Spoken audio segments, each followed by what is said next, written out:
Ladies and gentlemen, welcome back to the channel and welcome to our weekly Q&A live stream where we talk all things Celtic. You ask the questions, I give the answers, and before we begin, may I ask everybody to raise a toast to Pepsi Phil. That's all I want to start off tonight's stream with. A little toast, a little chin-chin to our good friend CM Punk, who is now admittedly, you know, a huge Celtic fan. There at Celtic Park today, you love to see it. I'm sure I'll get asked plenty of questions about it as the stream goes on, but in case anybody isn't aware, Pepsi Phil, CM Punk, raise a Pepsi, lads. Chin-chin. It's nice to see you. It's good to be back. I'm glad to be here. And we're getting back into the swing of things now, aren't we? The league returns this weekend. The international break is basically over. Celtic play Hearts this weekend in the return of the Scottish Premiership, where we look to get back to winning ways. We'll come on to that as the week goes on. We're here tonight because we have a few things to talk about. I mean, I've done videos on it.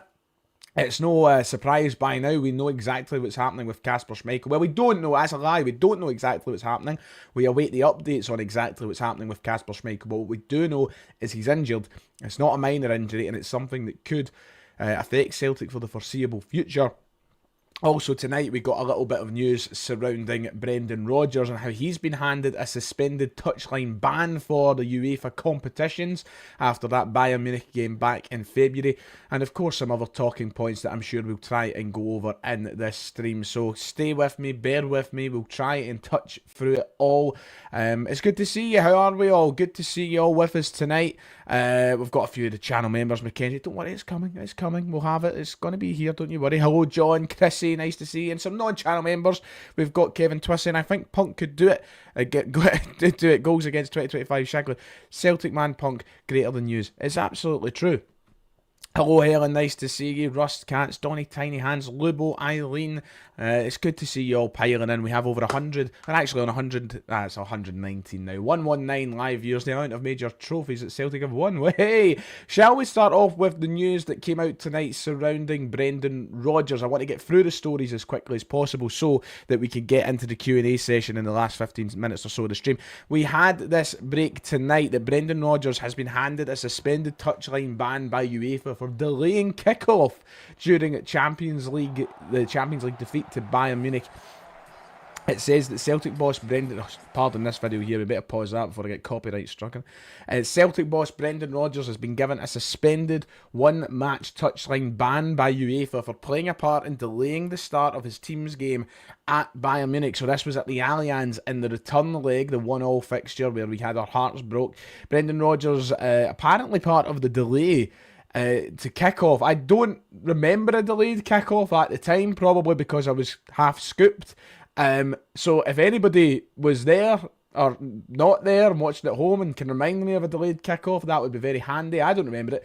But the governing body has confirmed that Brendan Rodgers has been sanctioned for an offence relating to a late kick-off in the 1-1 draw at the Allianz back in February. We've also been fined €10,000, so £8,340 for the incident, and Rodgers will only be penalised if there is a repeat offence in one of Celtic's games next season. It's not the first time that Celtic have had a little bit of problems with UEFA this season. So, in the grand scheme of things, this doesn't mean too much. He would only serve a touchline ban if he repeats the offence, hence the reason suspended touchline ban. There's a difference between a touchline ban and a suspended touchline ban. Just like, you know, when it comes to the away fans right now, Celtic fans are serving a suspended ban from away allocations if we were to repeat the same offence of using pyrotechnics anywhere in a European fixture, whether it's at home or away from home, in the next 2 years. We will then see fans banned from stadiums, Brendan Rodgers being treated in the same vein. He will serve a touchline ban only if he repeats similarly anytime soon. So we've been hit with plenty of fine, as we all know, this season. We know that the club supporters are on a 2-year suspended ban as well. It's more hot water for Celtic in Europe. I'm very intrigued to find out what actually happened for this to come about and for this to actually be a thing. I don't remember it at all. Was he away for a shite? Was he deliberately delaying kickoff? Was it a tactical decision? Was he struggling to get his shoes on in time. What was the reason? I'm dying to know why Brendan Rodgers was apparently one of the reasons for a delayed kickoff back at the Allianz last month. Very interesting one to say the least, very weird. And yeah, that was one of the big stories that came out earlier tonight. Via UEFA, so we'll keep an eye on that. I'm sure Brendan Rodgers will be fine. I don't see him repeating the same offence anytime soon. I don't imagine there was any particular reason it happened. There's another one from Paul says, free Brendan Rodgers. What are they doing to my guy? What are they doing to the Brodge? Trying to ban him. He's just too good. He's just too good. They're trying to ban him.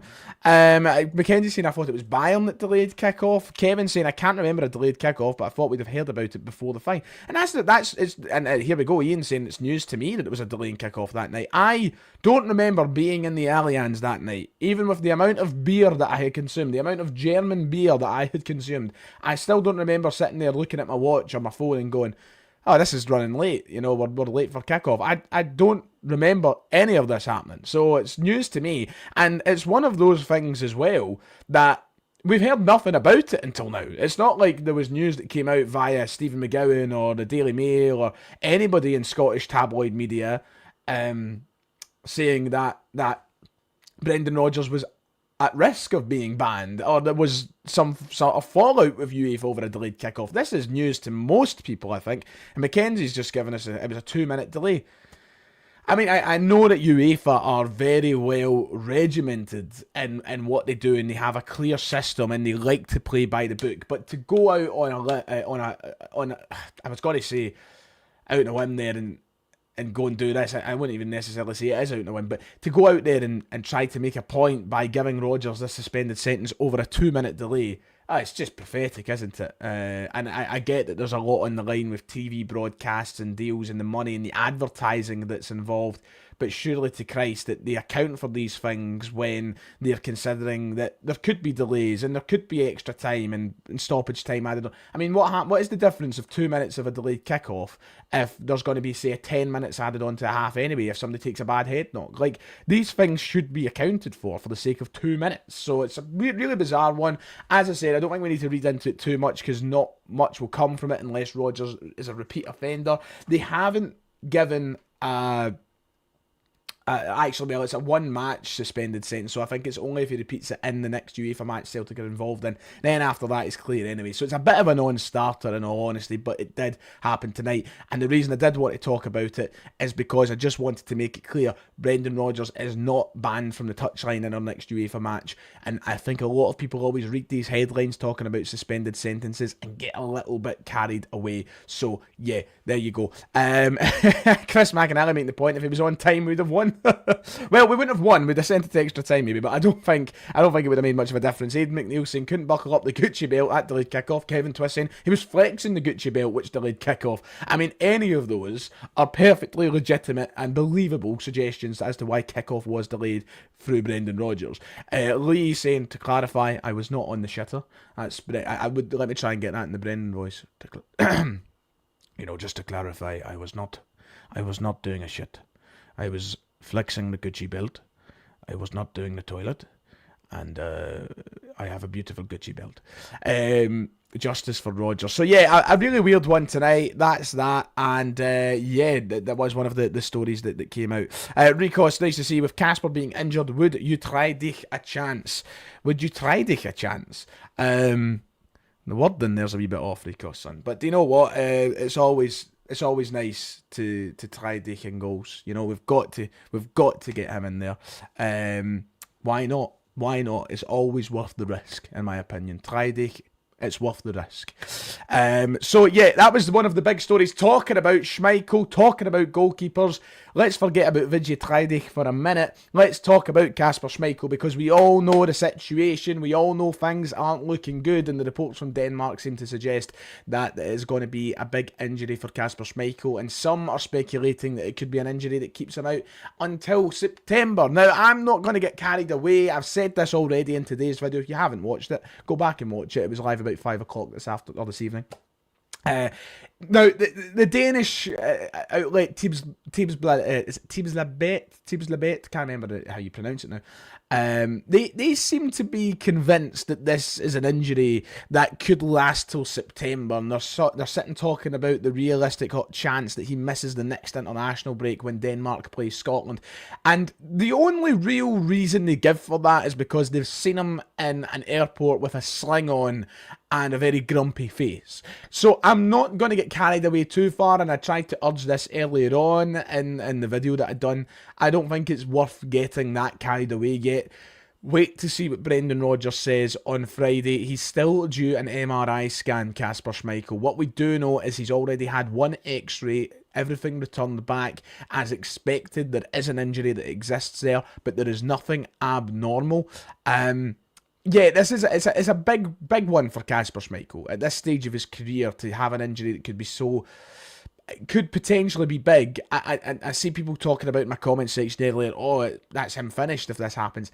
Look, he's still signed on for another year anyway. If he recovers quick enough, he still has that. I mean, September means he would basically be here for the full season. We would have him for the same amount of time we were expecting him anyway.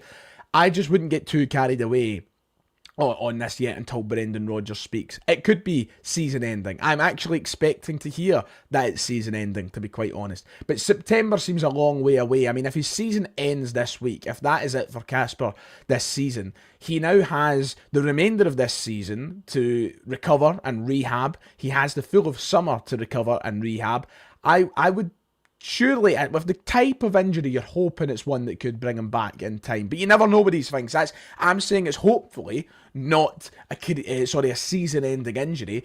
But, you know, not to bring up my other love right now, but in professional wrestling, you see these sorts of shoulder injuries, tricep injuries and stuff like that, and they keep guys out for months.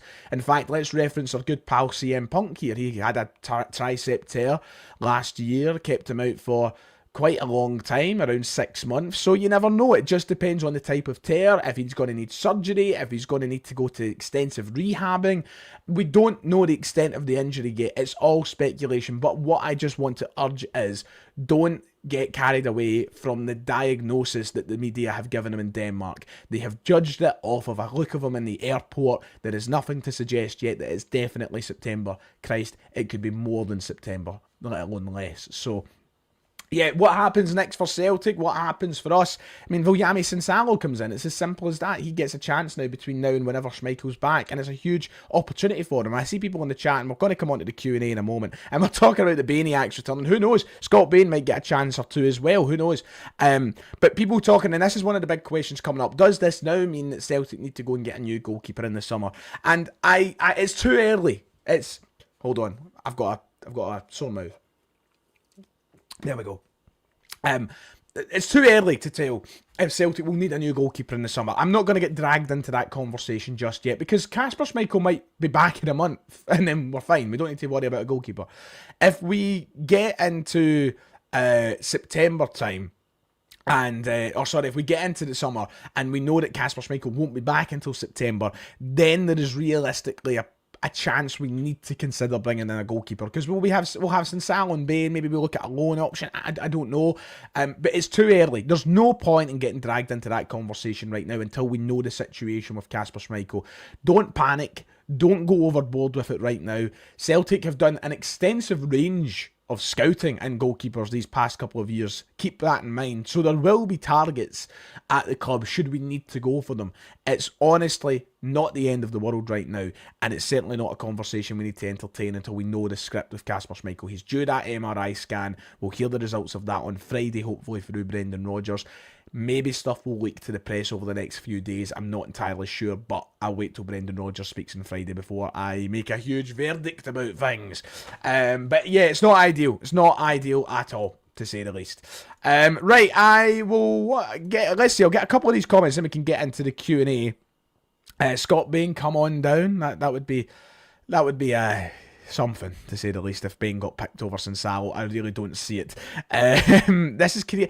Listen, don't get dragged into career ending stuff yet. I think a lot of people just look at his age and start to get a wee bit hyper. I don't know, a little bit hyper about things. Listen, it's not quite like that yet. Look, he's made a conscious decision to remain an international player, and I respect it. You know, as a goalkeeper, he clearly thinks that he can go. And listen, it's a freak accident. You know, if it wasn't for the situation that they ended up finding themselves in with the offside and all that, it wouldn't have happened. So, yeah, he probably will now. Maybe he'll call it a day of international duty. But he loves playing for Denmark. He loves his country, and I respect it. And if he wants to keep playing for them, who am I to fault that? You know, I'm not going to tell him to. For the sake, what does he owe Celtic? You know, I don't care if he keeps playing for Denmark. He owes Denmark a lot more than he owes Celtic. So who are we to tell him to retire? This isn't aimed at you, Donny Tiny Hands, but who would us be to? Who are we to tell him? You know, look, retire from international duty. No, he can retire from that when he chooses to. And I don't think Celtic fans have the right to tell him that he should retire. In all honesty, right. Let's get into the Q&A. Questions about anything. It can be about Rodgers, it can be about Schmeichel, it can be about CM Punk, it can be about anything. Let's close off this stream, the last 15-20 minutes or so, with a good wee Q&A session. I want to have your best questions. There's one, this one caught my eye. Congrats on your Celtic YouTuber of the Year win. Now, I'm not aware of any Celtic YouTuber of the Year award, let alone win.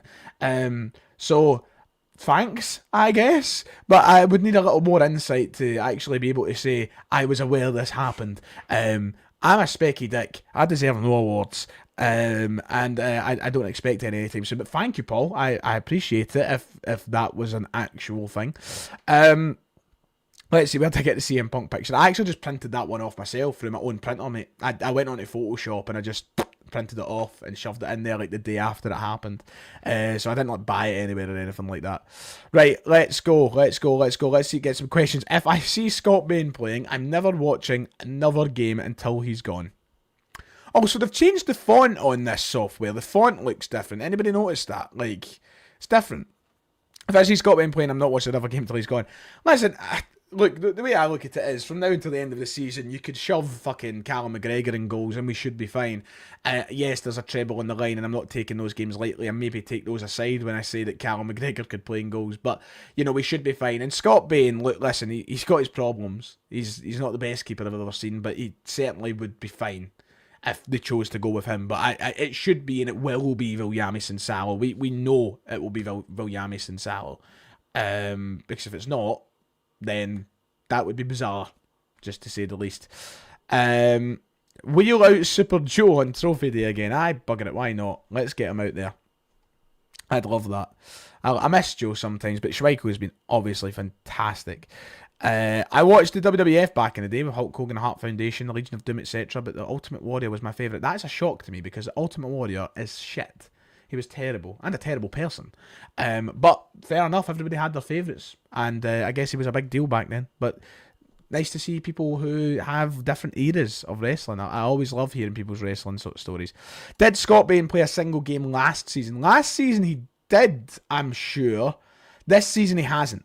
Viljamis and Salah has played once in the cup game against Rafe Rovers. God, I remember the last time we seen Scott Bain. It was that friendly. And he was arse. Oh my God. Remember, we done the watch along. And he was like, was it the one in Ireland? Oh, no, actually, we can't see. I know it was a friendly, for Christ's sake. But oh my God. We can't see him anytime soon if that's the kind of performance we're going to get from him. Listen, he's living the life being the third choice keeper. He probably enjoys it. He's probably down tools. Fair enough. Watching Scott Bain play football gives me hope that I could put a shift in net. Do you know what? This has turned into a Scott Bain hate stream, and I hope he's not watching because I feel sorry for him if that's the case. Scott, you're living the best life, mate. Ignore all of us. Trust me. You're doing better than all of us here. Good question from Aiden. In the summer, what is the top 3 signings we should go for, not including KT? A defensive midfielder, a striker, and a... Oh, good question.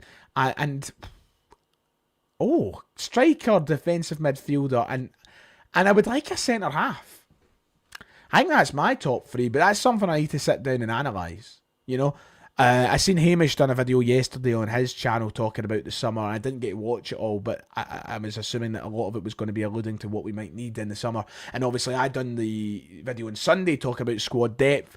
And I think there's a few areas we could improve in. A backup right back would be nice as well for cover behind Johnston. But, you know, we've got very limited space in the team, so we need to prioritise what's right. And I think those 3 positions I've said are 3 of the positions that I would like to see touched on most. But we'll wait and see what happens. Let's see. Bain played in the friendlies. Yeah, let's not think about the friendlies. Let's just forget about them, shall we? Yeah, that's right. Remember that? It was Livingston. That's what I was thinking of, Mackenzie. I was going to say that because I was there that day, and I remember him coming on. James saying Sal is eventually going to be our starting keeper. It's just sooner than expected, it looks like. Well, we've never heard Brendan Rodgers comment directly on what the long-term plan for Sinisalo was, but my assumption always was that if we spent £1 million on him to bring him in at this point in time, when we were also bringing Schmeichel in, was always just to be the natural heir to Schmeichel's position and to really learn under the mentorship of Kasper Schmeichel and Stevie Woods. So, yeah, it's going to be sooner rather than later for the next. It's temporary until Schmeichel's back, but it's a huge opportunity for Sinisalo as well, because the way that I look at it is that this is a real chance for Sinisalo to give Celtic fans a reason to believe that he is the next number 1. Because my thought always was that when Schmeichel does retire, and when he announces, that's me, I'm going at the end of the season, I was expecting Celtic fans in their numbers to be saying, we need to sign a new number 1, because we wouldn't have seen enough of Sinisalo to say that he should be number 1. So this, especially if it is season ending for Kasper, it's a huge opportunity for Sinisalo to put that image in the back of our minds that when Schmeichel is gone, he's number 1. So it's a huge opportunity for him, and he's got to take it while he's got it. Got to skip down the chat a wee bit so I can catch up. If anybody wants anything answered specifically, let me know and get it back in, and I'll try and get to it. I've seen an interesting one about Mania, actually. Heading to Mania here next month, Thursday to Tuesday. Any other wrestling-related things to do or see WWE put on over at Mania weekend? Just make the most of it, mate. Just do as much as you can. Don't tire yourself out with wrestling. Get to know the culture. And when I went to Philly, I done all the WWE-related stuff, including the convention, the like WWE World and that. But I didn't do any like indie shows or anything. I would maybe like to, but I didn't want to tire myself out. Go to WrestleCon, though. Definitely go to WrestleCon. I would recommend that. Dwight Gale has been decent for Hibs. I'd take him. I can't tell if that's a wind-up. I really can't tell if that's a wind-up or not. So not about 90s, retiring next year. Jesus. Sorry, not to single you out or anything like that. Greg saying, just saw this and hopped on when we were talking about defensive midfielder next window. I just finished my report on one. I think it would be good if we called Patrick Berg. Let me know if you want to see it. Listen, Patrick Berg is somebody who really caught my eye a few years ago and was somebody I really wanted Celtic to go for. Didn't quite pan out. I think he ended up elsewhere than back in Norway. I still think he looks like a great player. I think he'd be a great player at Celtic as well. I don't necessarily think we'll go for him. Listen, I don't know what the club are scouting. I don't know who they're looking at. They might look at him. I'm not a scout. It's not my job. But he's certainly a name that always piqued my interest, Greg. I'll say that for sure. Just to clarify, because I seen somebody say this earlier, Celtic can't bring anybody to the club now. So I seen somebody on the stream here, like John, just using your comment here, said, good shout to bring back Joe for the rest of the season if Kasper's injuries long term. I don't think number one, Joe Hart's not going to come out of retirement. That's just not going to happen. And he's severely out of match practice, so don't think it would be a wise idea. He's not been training in almost a year.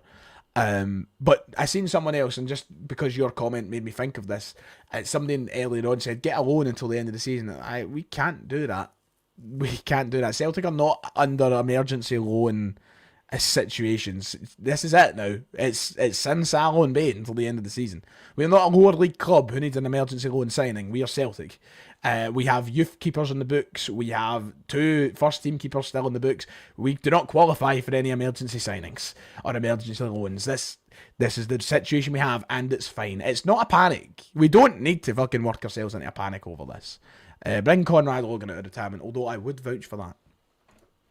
Let me scroll down a wee bit again. Hey, Paul, how are you doing? Good to see you. Brilliant, isn't it? Brilliant. I fucking love it. It's good to see him down at Parkhead. I'm just gutted. Listen, I was bitter. I seen the interview. In the Celtic. Brilliant. And the interview was brilliant. Fair play to the interviewer and all the rest of it. It was bitter, though.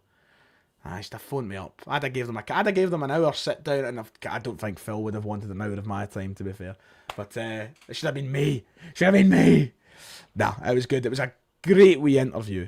And you should go and watch it. Even if you're not a wrestling fan, you should go and watch it on the Celtic YouTube channel. It was fun.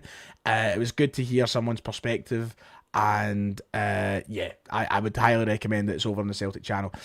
We don't know exactly yet. We don't know exactly. Probably won't know until Friday. How many tickets do you think will be in general sale for the semi-final? Yeah, I think the Celtic will probably see at least 35,000 tickets. At least. But don't take that as gospel. I'm just going off that. Can you see Sinsalo possibly taking the number one or competing for it? Not the actual physical number one, but the starting spot. You never know. You never know. Who says he can't? Who says he can't go out there and play to a ridiculous level?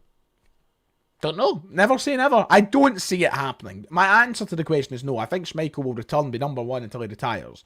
But never say never. You just do not know. Let's see. What else? We've got how long are we in? 26 minutes? We've got a good 5 minutes or so left. Anyway, score predictions for Saturday. Listen to the podcast on Friday and you'll find out. It's too early. Too early for score predictions. I need to get a feel of the game. I'm too far away from having a feel of the game yet. Mate, as soon as it popped up on my feed, I was salty. Yeah. I would love to. Listen, if there was any way I could get him on the podcast, trust me. If I met him, what would I say? Alright. How you doing? I wonder how starstruck I would actually be. I've never been starstruck in my life. And I feel this would be the first time or only time that I would be. And nonetheless, would you sign the Greek goalkeeper Barkas? Looks like a really good showstopper. God, Shawn Michaels, fuck's sake. Yeah, bring him back. Bring him home. That'll wind up some people. Why has Rodgers been banned? Apparently delayed kick-off in Munich. Somehow. Need a big, stupid, strong midfielder to fill in that McGregor role. Now, I'm going to take this as the funny interpretation that I've read it in, and just you mean him stupid in general, not stupid strong. Like, I'm just going to pretend that you said stupid and strong. You want a stupid midfielder. You want, like, Joey Barton, who, by the way, I actually shouldn't be using as an example because he's a fucking rat and a scumbag, and today he got his fucking sentence for being a wife abuser. So get it up on the rat cunt. Sorry, I had to get strong language there because I just felt like saying that. And I don't like that I used Joey Barton as an example for a joke because he's a rat of a human being. When is Marvin Comper fit? Well. Wouldn't you like to know? Listen, I'm pretty fine with the goalkeeper situation and the defensive situation. I'm fine from now until the end of the season. I think we're in a fine place. I think that the derby has thrown a little bit of animosity in the air about the remainder of the season. I don't know why. We're 13 points clear. We're on track for a treble. We had a really fucking good European campaign. A lot of animosity thrown in the air.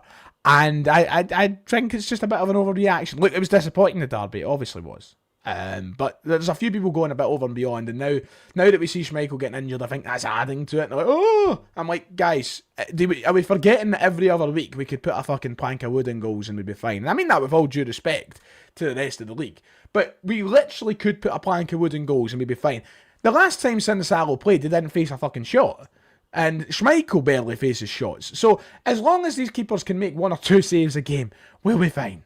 And let's not let the... Yeah, look, listen, we were all buzzing in the summer about having a brilliant new 1 and 2. I know, and now people are getting a little bit nervy about things. I'm like, guys, the boy was the Exeter City Player of the Year last year. Granted, it's Exeter City, but he had to do a lot more work as a goalkeeper down there as he'll have to do at Celtic the next few weeks. Take my word on that, you know? I'm looking forward to seeing the boy, to be quite honest. Fun question. Who would be in your current and ex-Celtic players starting 11? Oh, God, we'd be here all day if I tried to answer that, Greg. Maybe another stream when we're a bit earlier on. We're about to wrap it up in a few minutes' time. So all I will say to that is Moussa Dembele, all 11 places. Give me Dembele and 11 planks of wood and I'll win the Champions League. God, the Young Nat films. I'm enjoying the names coming up that I've forgotten a while. Need a CDM. Oh God, there's something open on my computer. Go away. Away! There we go. Oh God, I've opened the tab. Need the CDM chairs. Find James. Get McCarthy back in. Is Busquets a shout? Is Busquets still playing? I think you're at the wind up, you with a hat. First it was Dwight Gale and now it's Sergio Busquets. God almighty. Who'll be next? Right, on that note, I'm going to wrap up tonight's stream. God, there's a name. You are getting the names in now. Abildgaard. Mate, I thought he was going to be great. Holy shit, that's a name and a half for that. Fucking hell. Right, lads, thank you for tuning in, and ladies, not to be fucking rude. Thank you, ladies and gents, for tuning in to tonight's stream. It's been a pleasure to be in your company. We will be back on the channel tomorrow with another video. I'll be back with the members tomorrow night for some Football Manager. That is happening, Mackenzie. Don't worry, it will be there tomorrow night. I guarantee that. But thank you for tuning in. I have appreciated your company. Take care of yourselves. Until next week when we have another Q&A, I will speak to you in another world. God bless CM Punk, the best in the world. It's clobbering time.